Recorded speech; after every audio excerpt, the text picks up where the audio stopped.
visualisait un empire qui s'étire sur 3 continents, réunissant des populations de diverses cultures, langues et croyances.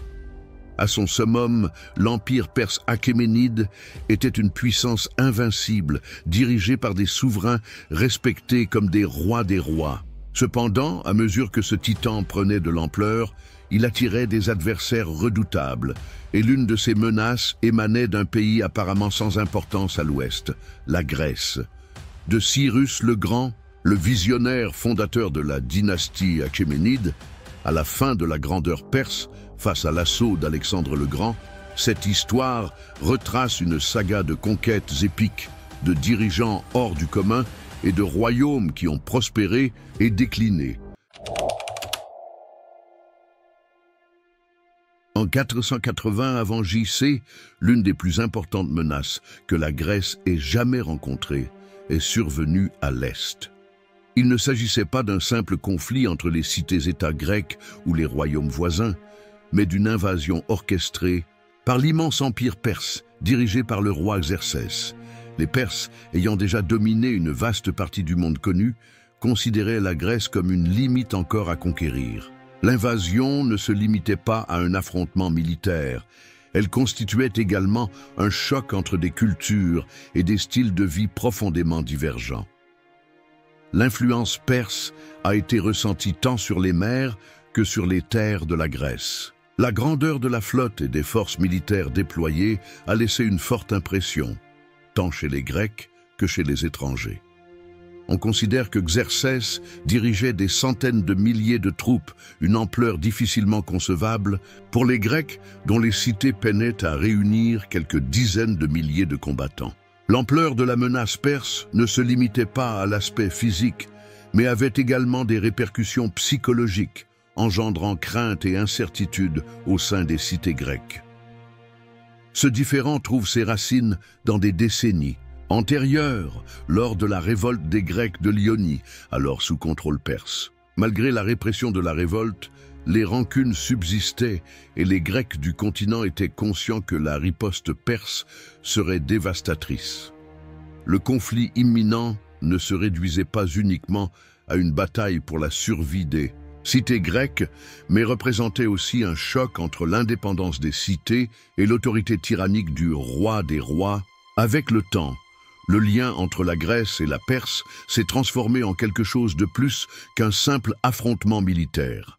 Il s'agissait d'une bataille pour la suprématie en Méditerranée orientale. Pour les Perses, la Grèce n'était qu'une simple prolongation de leur immense empire. Pour les Grecs, résister aux Perses était un moyen de protéger leur style de vie, leur culture et leur autonomie politique. L'affrontement inéluctable entre ces deux sphères a atteint son paroxysme avec des combats légendaires, tels que ceux des Thermopyles et de Salamine, signalant le commencement d'une suite de conflits qui sculptent le sort de la Grèce et de l'Empire perse. Cependant, avant d'atteindre ces instants cruciaux, il est essentiel de saisir comment la Perse a gravi les échelons pour s'imposer comme l'empire le plus puissant de son époque. Le début de l'Empire perse est marqué par l'apparition de Cyrus le Grand, créateur de la dynastie achéménide et figure emblématique qui a grandement influencé l'histoire avec sa vision. Avant l'ère de Cyrus, les Perses constituaient une nation de taille modeste sous la domination des Mèdes qui contrôlaient la région. Né approximativement en 600 avant J.C., Cyrus, suite à sa révolte contre ses dirigeants Mèdes, entreprit une série de conquêtes qui modifieraient durablement l'équilibre des forces au Moyen-Orient. Cyrus, en vainquant Astiage, roi des Mèdes, ne se contenta pas de libérer les Perses de leur vassalité, il posa aussi les fondements d'un empire qui s'apprêtait à s'étendre sur une vaste étendue de terre. Le règne de Cyrus se distingue par une attitude peu commune pour cette période. Il a mis en place une politique de respect et de tolérance à l'égard des cultures des populations conquises. Cette stratégie a été déterminante pour la prospérité durable de l'Empire perse, autorisant une coexistence pacifique entre divers groupes ethniques et culturels durant son gouvernement sans manifestation de révolte. Un exemple notable de cette tactique fut la prise de Babylone en 539 avant J.C. À l'inverse d'autres conquérants qui auraient pu ruiner la ville et imposer leur religion et culture, Cyrus a pénétré Babylone en toute tranquillité et a laissé ses institutions religieuses et culturelles indemnes.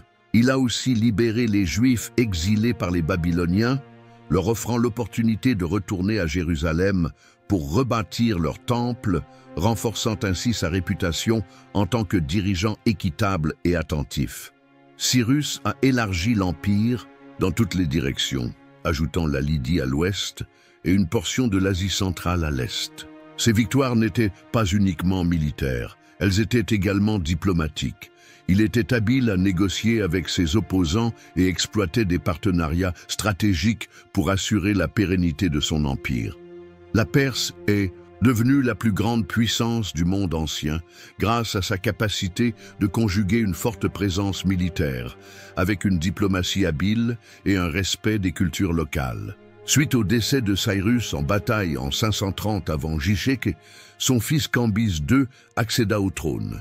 Malgré la brièveté du gouvernement de Cambyse, il a accompli l'une des conquêtes majeures de l'Empire, l'assaut de l'Égypte, en 525 avant J.J. C'est lors de la bataille de Péluse, Cambyse a défait le pharaon Psamétique III, ce qui a conduit à l'intégration de l'Égypte au sein de l'Empire perse. Cette conquête revêtait une importance majeure, car l'Égypte représentait l'une des civilisations les plus prospères et anciennes de cette période, possédant une tradition de pouvoir et de culture qui s'étend sur plusieurs millénaires. Toutefois, le règne de Cambyse a été caractérisé par des abus et une instabilité, avec des témoignages affirmant qu'il aurait assassiné son frère Esmerdis pour consolider sa souveraineté. Sa disparition anticipée durant une expédition militaire en Égypte a exposé l'Empire à des crises internes. Après le décès de Cambyse, une crise de succession a frappé l'Empire perse. Un imposteur désigné comme le faux Esmerdis a usurpé le pouvoir en se faisant passer pour le frère de Cambyse.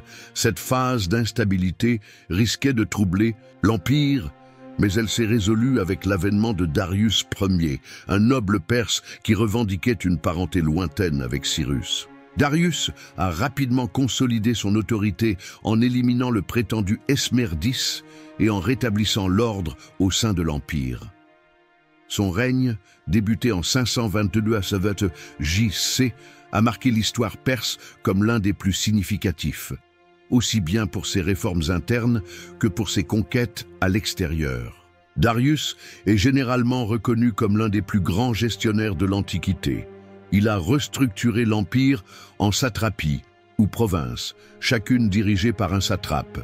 Ce système a permis une gestion efficace de l'immense territoire de l'Empire perse qui s'étendait de l'Asie centrale à l'Égypte. Darius a aussi mis en place un régime fiscal uniforme et construit un réseau routier dont la route royale est la plus renommée, favorisant ainsi le commerce et les échanges dans l'ensemble de l'Empire. Ces avancées ont assuré que l'Empire puisse fonctionner de façon cohérente, malgré la grande diversité culturelle et géographique qu'il a sous sa coupe. Outre les réformes internes qu'il a mises en place, Darius a aussi élargi les limites de l'Empire, renforçant les conquêtes de ses prédécesseurs et dirigeant de nouvelles opérations militaires. Il a entrepris sa première tentative d'invasion de la Grèce, ce qui a conduit à la bataille de Marathon, où les Athéniens ont défait les Perses. Toutefois, cette défaite n'a pas déterminé l'héritage qui lui appartient.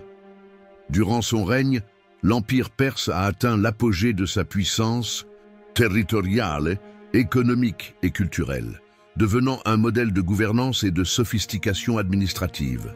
Cyrus, Cambyse et Darius, qui ont été les premiers souverains de la dynastie achéménide, ont joué un rôle crucial dans l'essor perse. Ils ont uni leurs forces pour métamorphoser la Perse d'un royaume de peu d'importance en une superpuissance mondiale, dont l'influence perdurerait pendant des siècles.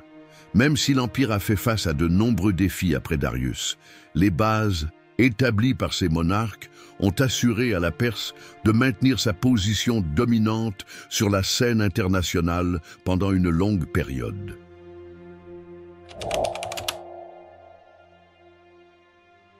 Les guerres grecques-perses ont signalé le conflit décisif entre deux civilisations. La première grande confrontation militaire s'est déroulée à Marathon en 490 avant J.C., lorsque Darius a essayé de soumettre les Athéniens suite à leur implication dans les révoltes ioniennes. La surprise que constituait la victoire des Grecs à Marathon a prouvé au monde que les Perses n'étaient pas invincibles.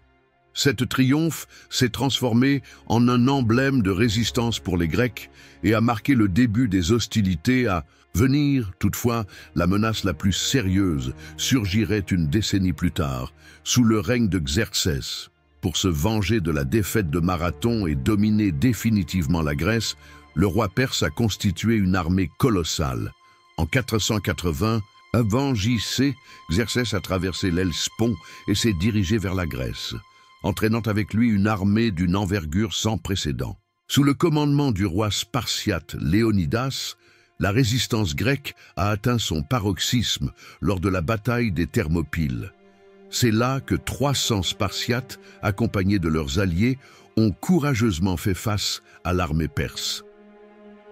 Malgré leur défaite aux Thermopyles, le courage des Spartiates a servi d'inspiration pour les Grecs dans leur détermination à persister.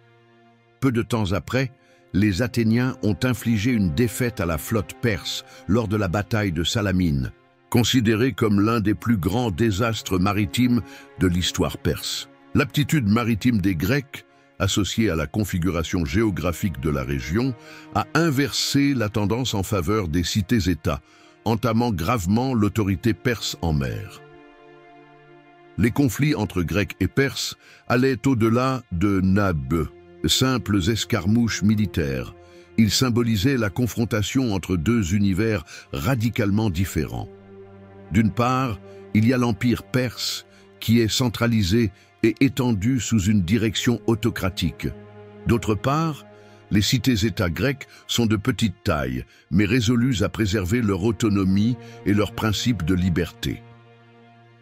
Ces premiers combats ont révélé que, en dépit de l'emprise territoriale et du nombre supérieur des Perses, la stratégie et la ténacité des Grecs étaient capables d'influer sur le cours historique. Les guerres gréco-perses constitueraient un point de repère non seulement pour la Grèce, mais pour l'ensemble de la Méditerranée, modelant le futur des interactions entre l'Orient et l'Occident. L'une des particularités les plus marquantes de l'Empire perse était sa politique de tolérance en matière de religion et de culture. À la différence des empires précédents, tels que l'Empire assyrien qui gouvernait de manière dure et répressive, les Perses autorisaient les populations conquises à préserver leurs coutumes, croyances et systèmes de gouvernement, tant qu'elles s'acquittaient des tributs à l'Empire. Cette méthode a contribué à préserver la stabilité sur un territoire étendu et varié. Cyrus le Grand a été le précurseur de cette politique. Suite à la conquête de Babylone, il a autorisé les Juifs, exilés par les Babyloniens, à regagner Jérusalem et à réédifier leur temple. Cet acte de bienveillance est consigné dans la Bible et a renforcé la renommée de Cyrus en tant que dirigeant équitable et prodigue.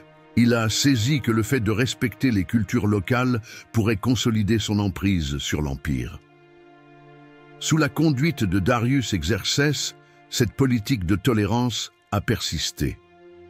Religion majeure parmi les Perses, le zoroastrisme cohabitait avec les croyances locales sans chercher à affirmer sa prééminence. En effet, les Perses honoraient les divinités des peuples conquis, ce qui prévenait les soulèvements religieux et favorisait l'intégration des régions au sein de l'Empire. Cela était en opposition avec des empires tels que le romain, qui se heurtaient fréquemment à des insurrections à cause de l'imposition de leur panthéon. La gouvernance perse se démarquait aussi par une décentralisation maîtrisée. Les Sépadis, satrapes, également appelés provinces, étaient dirigés par des satrapes qui jouissaient d'une autonomie considérable. Néanmoins, ces dirigeants locaux rendaient directement des comptes au roi des rois, assurant ainsi le maintien solide du contrôle centralisé de Darius. Cette structure adaptable a été cruciale pour la réussite de l'Empire à gérer une si grande étendue territoriale. En laissant à leurs sujets la liberté de vivre selon leurs traditions et croyances, les Perses ont édifié un empire stable et homogène.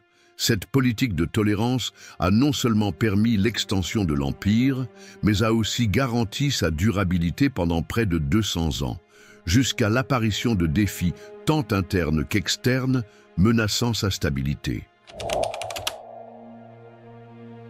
Quand Xerxès Ier accéda au trône perse en 486 avec ce J.C., il a hérité d'un empire étendu et influent, tout en se retrouvant avec un héritage de problèmes non réglés vis-à-vis des cités-États grecs. En 490, avant J.C., son père, Darius Ier, avait connu une défaite humiliante lors de la bataille de Marathon, alors qu'il essayait de soumettre les Grecs et d'étendre l'emprise perse sur l'Europe. Malgré l'extension territoriale de leur empire, la défaite de Marathon pesait lourdement sur la cour perse.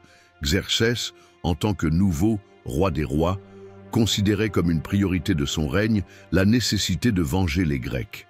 Xerxès était animé non seulement par le désir de vengeance, mais également par une perspective d'expansion impériale. Pour lui, la soumission des cités-États grecs, tout particulièrement Athènes et Sparte, n'était pas uniquement une question de prestige, mais également un moyen de renforcer la domination perse sur la Méditerranée orientale. Xerxès, résolu à rectifier la défaite de son père, consacra plusieurs années à organiser minutieusement son offensive. Il a constitué l'une des plus imposantes armées de l'Antiquité, les estimations portant le nombre de ses soldats entre 100 000 et 200 000, soutenus par une immense flotte navale. Cette armée rassemblait des contingents provenant de différentes parties de l'immense empire perse, incluant les Mèdes, les Babyloniens, les Égyptiens, les Scythes et même des troupes issues des contrées les plus reculées de l'Inde. En 480 avant J.C., Xerxès a lancé une invasion, marquée par l'érection d'un imposant pont flottant sur l'Hellespont, facilitant le déplacement de son armée de l'Asie vers l'Europe. Cette prouesse remarquable a mis en évidence la force logistique et la suprématie perse, mais a aussi été perçue par les Grecs comme une manifestation d'arrogance des Perses, défiant les dieux eux-mêmes en maîtrisant les eaux. Au départ, Xerxès a progressé rapidement et efficacement. Plusieurs cités grecques se sont rendues sans opposer de résistance. Toutefois, la véritable épreuve de force entre Grecs et Perses était encore à se présenter. Le premier grand combat s'est déroulé dans le défilé des Thermopyles, un lieu crucial où une modeste troupe de guerriers grecs, sous la conduite du roi spartiate Léonidas, a réussi à stopper l'avancée de l'armée perse. Malgré leur nombre restreint, les 300 Spartiates, soutenus par des alliés grecs, ont vaillamment résisté aux hordes perses, freinant ainsi l'avancée de Xerxès, tout en infligeant d'importantes pertes à l'armée envahissante. Même si Xerxès a fini par triompher des Grecs et préparer le terrain pour l'ensemble de la Grèce, la résistance courageuse aux Thermopyles s'est transformée en un emblème éternel de la résolution et de la fibre grecque. Après que le passage des Thermopyles a été franchi, Xerxès a progressé vers Athènes, qui avait été désertée. Il commanda la démolition de la cité et du Parthénon, en signifiant sa force et en essayant de miner le moral des Grecs. Toutefois, le conflit n'était pas résolu. Pendant que les Perses ravageaient Athènes, la flotte grecque conduite par le sage général athénien Thémistocle mettait en place une surprise dans les eaux étroites de Salamine. L'une des confrontations maritimes les plus significatives de l'histoire ancienne, la bataille de Salamine, a inversé le cours des événements en faveur des Grecs. La flotte perse, qui était considérablement plus volumineuse et plus imposante, a été mise hors d'état de nuire dans les détroits. Les Grecs, grâce à leurs navires plus légers et plus maniables, ont infligé une cuisante défaite à la force navale perse. Xerxès a subi un revers sévère avec la défaite à Salamine. Sans le contrôle maritime, la logistique de son invasion a été fortement entravée, l'obligeant à se retirer de la Grèce avec une grande partie de ses troupes. Il a laissé une importante force dirigée par son général Mardonius. Dans l'intention de continuer la campagne, cependant, la confiance des Perses s'était affaiblie. L'année suivante, en 479 avant J-passé, les Grecs ont infligé une autre défaite majeure aux Perses lors de la bataille de Platée, signifiant la fin de l'invasion dirigée par Xerxès et assurant l'autonomie des cités-États grecques. Bien que Xerxès n'ait pas réussi à dominer la Grèce, il est resté un monarque pertinent dans le cadre perse. Effectivement, il a persisté à diriger un empire considérable et florissant pendant plusieurs années suite à la campagne grecque. Durant son règne, Xerxès supervisa l'achèvement de nombreux projets architecturaux d'envergure, y compris l'agrandissement de Persépolis, la capitale cérémonielle de l'Empire. Il ordonna la construction de palais et de salles qui continuent à impressionner les archéologues et les visiteurs contemporains. Toutefois, les défaites en Grèce ont signalé le commencement du long déclin de l'Empire. Malgré sa stature de superpuissance, l'impression d'invincibilité perse avait été ébranlée, et les cités-États grecs, jusque-là divisées, commencèrent à se percevoir comme des adversaires potentiellement triomphants dans une guerre contre l'immense empire oriental. La lutte des Grecs contre Xerxès a également suscité un nouveau sentiment d'identité collective au sein des cités-États, notamment à Athènes, qui s'est affirmée comme la principale puissance du monde grec post-guerre. En définitive, le règne de Xerxès est notable autant pour ses accomplissements internes que pour les humiliations qu'il a connues durant ses actions à l'étranger. C'était l'un des derniers dirigeants à développer considérablement l'infrastructure monumentale de l'Empire. Mais son désir de conquérir la Grèce a mené à un échec onéreux qui, même s'il n'a pas provoqué la chute instantanée de l'Empire perse, a sans aucun doute contribué à la dégradation progressive de sa domination. Des décennies plus tard, l'Empire perse se retrouverait confronté à un adversaire inédit en la personne d'Alexandre le Grand, dont l'invasion scellerait le sort de la dynastie achéménide.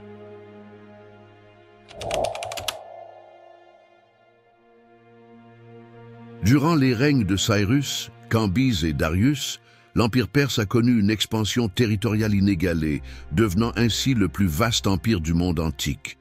Cette expansion a été initiée par Cyrus, qui a réussi à conquérir la Médie, la Lydie et Babylone, des régions essentielles pour poser les fondations de l'Empire. Les conquêtes ont permis aux Perses de maîtriser des zones riches et stratégiques, assurant des voies commerciales et des ressources de grande valeur. Cambyse a continué cette progression en s'emparant de l'Égypte, qui était un important centre de culture de son époque. La campagne en Égypte a été l'une des plus cruciales de cette époque, car elle a intégré une ancienne et influente civilisation dans l'univers perse. Suite à la conquête, Cambyse a cherché à approfondir vers le sud, vers la Nubie. Cependant, il a été confronté à des obstacles logistiques et militaires qui ont freiné sa progression. Toutefois, le contrôle exercé sur l'Égypte a renforcé la domination perse en Afrique du Nord et a créé de nouvelles perspectives d'expansion. Sous la direction de Dario, l'Empire perse a non seulement renforcé ses conquêtes, mais aussi élargi ses limites vers l'Est, jusqu'à la vallée de l'Indus. Darius a planifié des missions pour découvrir des territoires encore plus éloignés, tels que les zones situées le long du fleuve Oxus et des régions qui sont actuellement incluses dans le Pakistan et l'Afghanistan. Ces conquêtes ont ouvert de nouveaux itinéraires commerciaux et renforcé l'emprise perse sur les trésors orientaux. Darius a aussi initié une audacieuse opération militaire en direction de l'Europe, renforçant ainsi la domination perse sur la Thrace et la Macédoine. Cette expansion a été soutenue par une présence navale significative en mer Égée et en Méditerranée orientale. Les revers subis par les Perses en Grèce, en particulier lors de la bataille de Marathon, ont cependant signalé le commencement d'une diminution de leur pouvoir en Europe, même si l'Empire demeurait robuste sur ses autres limites. Après le règne de Xerxès, l'Empire perse, bien que victorieux sur le plan militaire et en pleine expansion territoriale, a commencé à rencontrer des difficultés internes. L'Empire a subi une intensification de la pression alors qu'il était confronté à des révoltes et des conflits héréditaires qui mettaient en péril l'intégrité de son immense territoire. Le décès de Xerxès en 465 avait ce JC a signalé le commencement d'une époque de bouleversement politique caractérisée par des manigances à la cour et des meurtres au sein de celle-ci. Le règne d'Artaxerxès Ier, qui prit la suite de Xerxès, a été marqué par des insurrections dans les provinces, en particulier en Égypte, qui chercha à se détacher de la Perse. Ces insurrections mettaient en évidence l'insatisfaction grandissante dans les provinces les plus reculées, où les requêtes de tribus et la domination perse étaient de plus en plus contestées. L'autorité centralisée de Darius était compromise, et les satrapes locales agissaient fréquemment avec une indépendance démesurée, alimentant le mécontentement. Outre les révoltes, l'Empire a également traversé des crises relatives à la succession. Les souverains perses avaient de nombreuses épouses et progénitures, ce qui entraînait fréquemment des conflits internes concernant la succession au trône.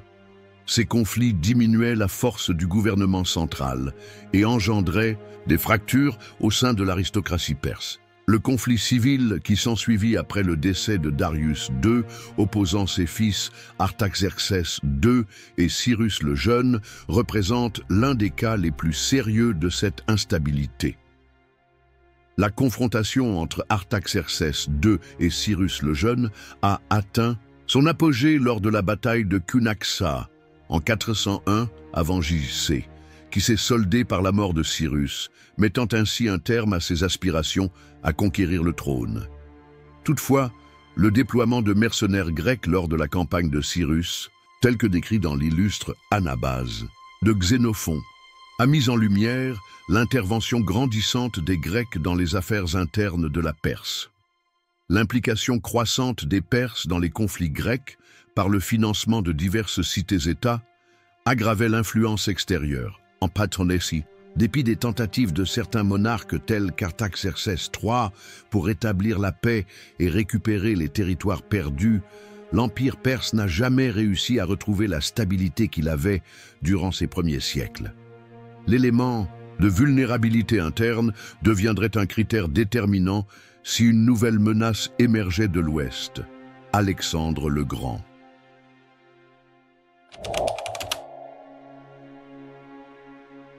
Tandis que l'Empire perse était en proie à des crises internes, un roi macédonien encore jeune consolidait son autorité à l'ouest, réunissant les cités-États grecques sous son règne.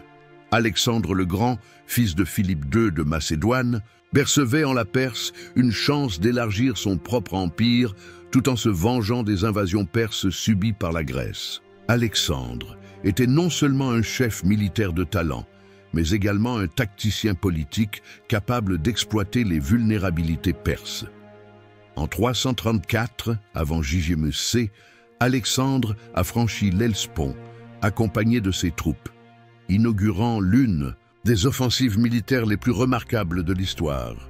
Il a remporté sa première victoire contre les Perses lors de la bataille du Granique, où il a défait les troupes locales et commencé à affranchir les villes grecques sous contrôle perse.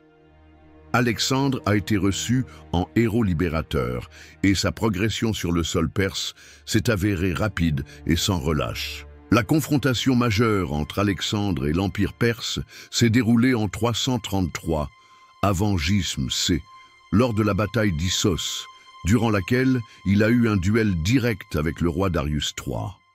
Malgré l'infériorité numérique des troupes d'Alexandre, sa tactique et la fidélité de ses soldats lui ont garanti le triomphe. Darius a été forcé d'évacuer le champ de guerre, délaissant sa famille et laissant derrière lui une armée perse démoralisée. Suite à sa triomphe à Issos, Alexandre a progressé à travers la Méditerranée orientale, conquérant des cités et n'éprouvant de résistance qu'à des lieux tels que Tyr et Gaza. Sa campagne a atteint son apogée avec l'invasion de l'Égypte, où il a été salué comme pharaon. Alexandre a alors compris que la conquête complète de l'Empire perse n'était qu'une question de temps. Il s'est dirigé vers le centre de l'Empire, résolu à destituer Darius et à s'installer en tant que dirigeant du monde antique. L'ascension rapide d'Alexandre a été favorisée par les dissensions internes au sein de l'Empire perse, qui n'a pas su rassembler ses forces face à la menace macédonienne. Chaque triomphe d'Alexandre a davantage sapé l'autorité de Darius III, jetant les bases pour la chute finale de l'Empire.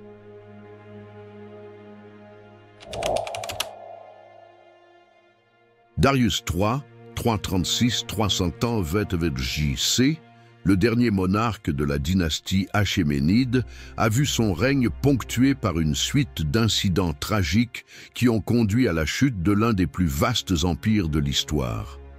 Darius III accéda au trône en pleine période de troubles, suite à l'assassinat de son prédécesseur Artaxerxès III et la disparition subséquente de son successeur Artaxerxès IV, dans une suite de complots au palais qui ont sapé l'unité déjà précaire de la cour perse. Malgré ses compétences en tant que dirigeant, Dario III fit face à un adversaire qui allait modifier irrévocablement le sort de l'Empire perse, Alexandre le Grand.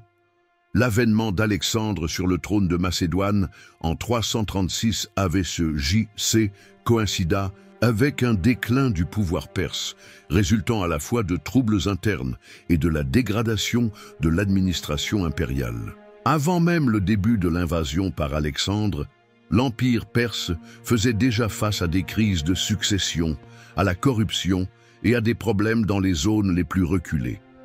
Darius III a reçu un empire immense, mais éparpillé, et il a vite compris qu'il devait affronter le péril grandissant en provenance de l'Ouest, où Alexandre avait consolidé les cités-États grecs et aspirait désormais à se venger de la Perse pour les événements des guerres gréco-perses. La première importante confrontation entre Alexandre et Darius III s'est produite en 333 avant JC, lors de la bataille d'Issos, située dans le sud de l'Anatolie. Malgré la supériorité numérique de l'armée perse, les stratégies et le commandement d'Alexandre s'avérèrent déterminants. Darius, menant personnellement ses soldats, a dû battre en retraite sur le champ de bataille lorsqu'il a compris que ses troupes étaient submergées par les offensives macédoniennes. Il laissa sa famille, y compris sa mère, son épouse et ses filles, capturées par Alexandre lors de sa fuite précipitée. Cette défaite a été un revers non seulement sur le plan militaire, mais également psychologique, puisqu'elle a diminué l'autorité de Dario auprès de ses propres généraux et sujets. Avec la ferme intention de ne pas céder, Dario III entreprit de constituer une nouvelle armée pour faire face à Alexandre. Il adressa des correspondances à Alexandre proposant la paix, suggérant même la remise de terrains situés à l'ouest du fleuve Euphrate. Toutefois, Alexandre déclina la proposition, précisant qu'il ne désirait pas simplement une portion de l'Empire, mais sa totalité. Ce rejet révélait la résolution d'Alexandre à ne pas uniquement triompher sur le plan militaire, mais à destituer Darius et s'emparer du titre de roi des rois, représentant l'autorité suprême sur le monde connu. La bataille de Gaugamela, qui a eu lieu en 331 avant J. C'est dans le nord de la Mésopotamie, près de l'Irak actuel, a marqué le dernier combat entre les deux rois. Darius a méticuleusement sélectionné le champ de bataille et constitué son armée en vue d'une confrontation décisive. Il misait sur l'avantage numérique de ses forces, le recours à des tanks militaires et une importante cavalerie pour vaincre les troupes d'Alexandre. Toutefois, les stratégies novatrices d'Alexandre, surtout l'emploi de sa formation phalangiste et de la cavalerie compagnon, ont encore triomphé. Darius subit une autre défaite et, pris de panique, il quitta le champ de bataille. La défaite à Gaugamela a déterminé le sort de l'Empire perse. Suite à l'évasion de Darius, Alexandre a pu s'ouvrir un chemin vers les capitales perses telles que Babylone, Suse et Persépolis. Il a alors commencé à conquérir ces cités ainsi que leurs trésors inestimables. Dans sa retraite effrénée, vers l'est, Darius comptait sur la réorganisation de ses troupes dans les zones les plus isolées de son empire, telles que la Bactriane et la Sogdiane, où il espérait toujours bénéficier du soutien des gouverneurs locaux. Toutefois, son autorité subissait de graves dommages, et un grand nombre de ses alliés ont commencé à le trahir. Durant l'été de 330 avant J.C., Bessus, l'un des satrapes et chefs militaires de Darius en Bactriane, lui a finalement fait trahison. Besso capture Dario et, conscient qu'il ne peut plus s'appuyer sur l'aide de son roi pour tenir tête à Alexandre, choisit de l'éliminer, envisageant possiblement que ce geste lui donnerait un avantage aux yeux d'Alexandre ou lui permettrait de se déclarer héritier de Dario. Le corps de Dario a été découvert sans vie dans une charrette laissée sur une voie déserte. Son décès, causé par un félon, a symboliquement mis fin à l'empire achéménide. Alexandre a réagi à la mort de Dario en exprimant sa peine et a donné l'ordre que le corps de Dario soit traité avec tous les honneurs dus à un roi. C'était dans le cadre de sa stratégie qu'il se positionnait comme l'héritier légitime de Dario, poursuivant la tradition du roi des rois perse. Alexandre a célébré des obsèques princières pour Dario et s'est approprié la couronne impériale, renforçant de ce fait son autorité sur les immenses régions perses. Darius XIII étant décédé, la dynastie achéménide s'est éteinte. L'empire perse, qui a régné sur une vaste partie du monde durant plus de 200 ans, a été intégré dans l'empire grandissant d'Alexandre.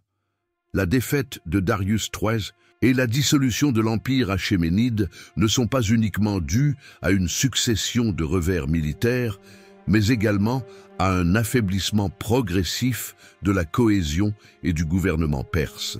Malgré les efforts héroïques de Darius pour préserver l'unité de son empire, des forces déstabilisantes, insurrections régionales, déloyauté et détérioration de l'administration, furent intensifiées par la progression inexorable d'Alexandre, dont les aspirations dépassaient la simple conquête territoriale. Toutefois, la chute de l'Empire n'a pas disparu l'empreinte culturelle et administrative des Achéménides, qui persisteraient à façonner la région pendant des siècles, même sous le contrôle des héritiers d'Alexandre.